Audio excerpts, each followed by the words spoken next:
So welcome back to the Stat Show, and this week we're going to be having a look at the Holy Trinity, BMX, whatever you want to call them, the attacking midfield three of Bojan, Arnautovic and Shaqiri, which can now hopefully be reunited now that Bojan has returned from loan. But first we're going to take a quick look at centre-backs, because as we know, we've still yet to sign Bruno Martins-Indi, and Ryan Shawcross needs a partner in there. We've struggled at times with Woolshide for the past 18 months before Martins-Indi came. So let's have a look at some of the stats for the centre-backs.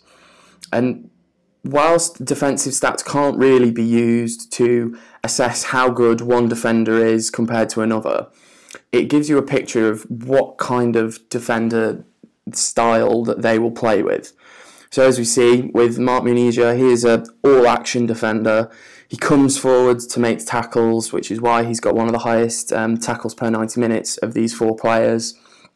He does the same with interceptions, and his interception statistics are much better than any of the other four. He wins headers as well, which he often gets a bit of stick for, but as we can see here, last season, per 90 minutes, he won more headers than Martins-Indi and Ben Gibson, who's another one of our targets. And in a similar mould to Munizia, we see Jason Murillo, who we've been linked with from Inter Milan, who is an all-action defender. He loves coming in for tackles, he loves going up for headers, he loves making interceptions. He really is a combative defender. He just wants to win the ball back. And we see it slightly different for Bruno Martins-Indi, as we've seen from Stoke fans, seen him playing this season. He's a more relaxed, intelligent type of defender. He doesn't act solely off instinct. He reads the game really well. So that's why his defensive stats are lower, because he doesn't feel he needs to make as many interceptions, doesn't need to make as many tackles, because when he does make them, they are key times and they stop attacks dead. And then we come to Ben Gibson, who I'm slightly worried about, because when you look at a player from a defensive side like Middlesbrough were, or like Tony Pulis' West Brom, they don't need to contribute as much because the whole side is focused on defending.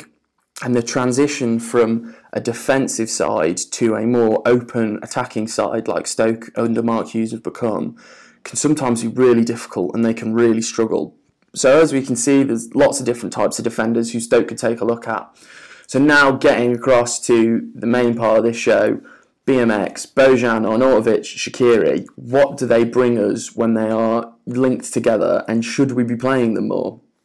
Clearly, the stats are screaming yes. We haven't really played them that much this season, and over any seasons really. We've had 2 seasons where we've had the opportunity to play all 3, and we really haven't done it. We've only played them 16 times together, whereas we've played 60 games without them in the league. Our points difference is just so much better with them, 1.5 points a game, which will get you somewhere between 55 and 60 points in a season. So that's looking like a record points tally if we get them all together playing for a season.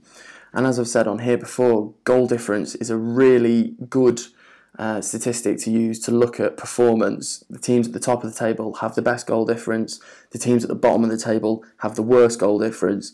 And there it is. With BMX, our goal difference is 25 better than without them. We really need to focus on getting them back in the team this season. And looking at historic performances, we can also see that Arnautovic is leading the way from the current crop of first team players in goals and assists combined over the time in the Premier League.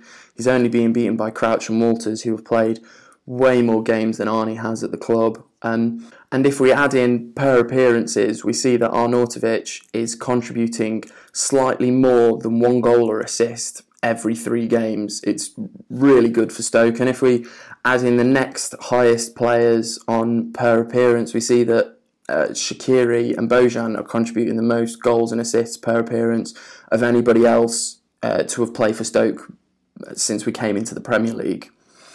And now just to quickly move on to expected goals and how good Marko Arnautovic is at creating expected goals chances.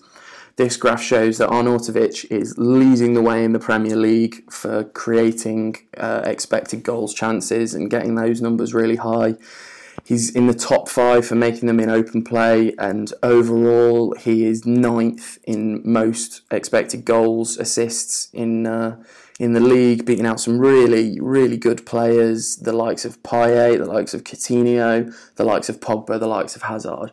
We really do have a special player in Arnautovic, and if we can get Shaqiri and Bojan creating and firing as much as Arnie normally does, then next season will hopefully be a very successful one. So that's it for this week's Stat Show. Make sure you leave a comment and tell me what you thought of this video or what you want to see covered in future Stat Shows. Make sure you leave the video a like and subscribe to the Bear Pit TV.